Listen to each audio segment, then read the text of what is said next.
So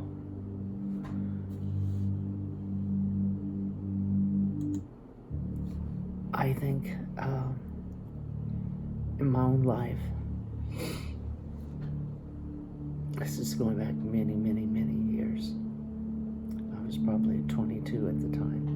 I'm 66.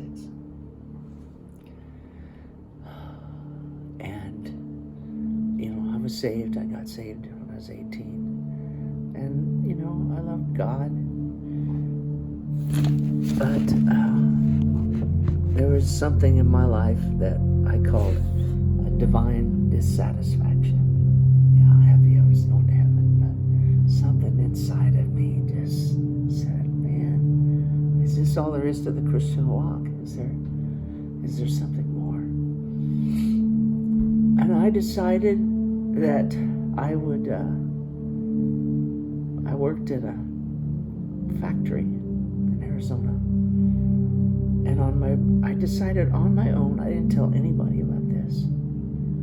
I decided just to go after God. I decided to be a Moses going after, off the beaten path.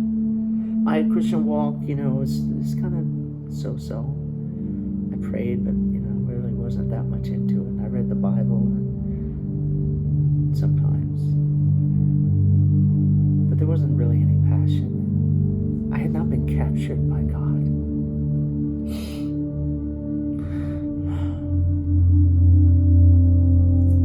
I had not been captured by His love. I had not been captured by His desire to possess His people and live through them. And so, for a period of 2 weeks, I didn't tell anybody. On my breaks and on my lunch, I went outside the plant, and there was a big old empty trailer, 18-wheeler trailer, and nobody was around. It was a big old field. I crawled in, and I had to psych myself out. And I said, because if I said I'm gonna go pray, I just forget this. So I went out there and I just said, God, I just want to talk to you. Can I do that? I just want to talk to you. So I started to talk. I shut those doors. It was just me and God in this 18-wheeler. It wouldn't be but about maybe 5 minutes later, I was bawling my eyes out, crying out to God and saying, oh God, I'm so messed up. I want to do so much, and it seems like I'm not doing very little. My heart is big, God, but my capacity is really limited. And this would continue for a couple weeks. What was it? I had received a heart desire. I had received a burning bush experience where God was calling me off the pathway, out of the norm of the Christian experience, and say, just go after me. No holds barred, nothing preventing, nothing holding you back. Just go after me. And like God said in the Old Testament to Israel, He says, oh, Israel, I remember when you used to go after me in the desert, and you sought after me and cried after me. So after about 2 weeks, I was going back into the factory, and it was probably one of the clearest times I ever had the Lord speak to me. And it was simple. It was the call. It was a call. He simply said, will you go where I tell you to go, and will you speak what I tell you to speak? That was it. It was supernatural. It was a burning bush experience, because I knew for sure God was getting my attention. And then he waited. But that began a journey of pastoring and eventually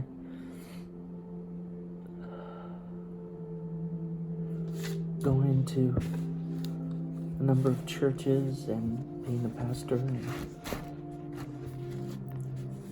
But I shared that because there are many that are called, but few that go after their calling. I haven't always done a good job of that. But I want to encourage you. I want to encourage all those who love Jesus. And you're wondering, oh my goodness, what am I supposed to do in this 6 billion planet, whatever? Why am I here? What am I supposed to be doing? Am I doing what I'm supposed to be doing? God, if not, how do I get on track?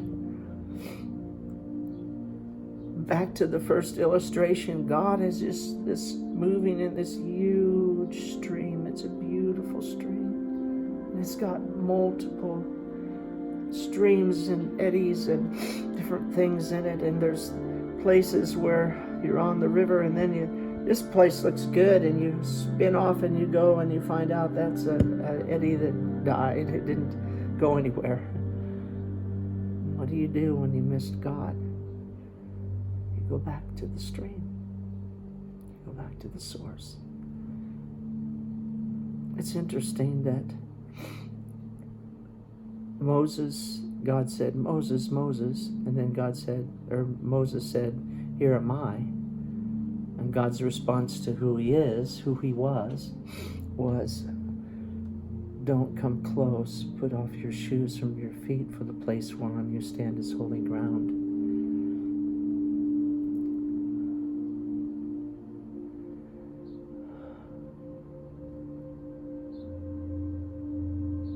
The call of God is the most incredible experience a man or woman could ever have. The call of God is the highest thing that you could ever have in your life, and to pursue it. And we think, and I thought, I can just glibly, oh yeah, no problem, God. I'll be the man of God, be the woman of God. No problem. And God says in verse 5, this is a holy calling because I'm a holy God. There must be a consecration before the action. There must be a separation before the enactment of doing his will and his purposes. He gives us a lot of grace. But there has to. He says, come out from among them and be separate, saith the Lord. Touch not the unclean thing. And I'll be a God to you, and you will be my people. So I want to finish this.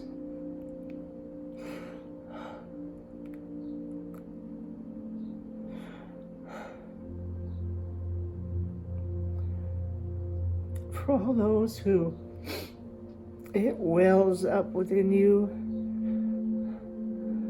to come full bore onto God and to go after that for which you are called, as Paul would say.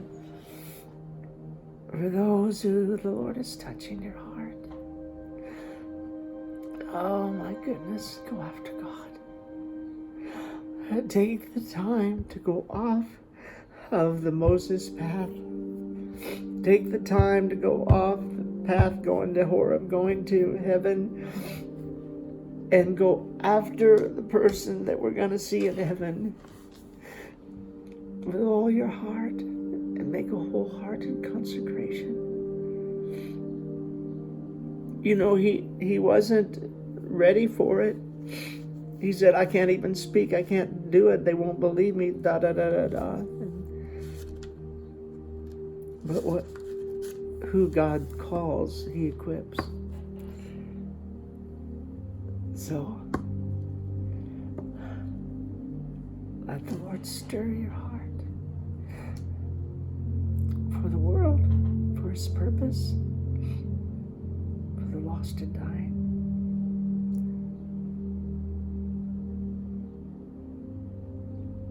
Lord, I just pray, capture our heart, capture our desires, capture our imagination.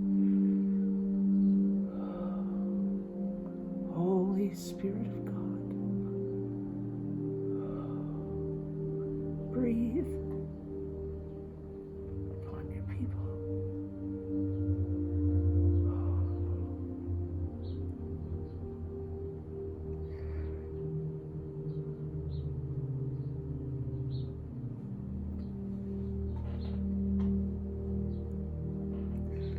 This is John Connolly.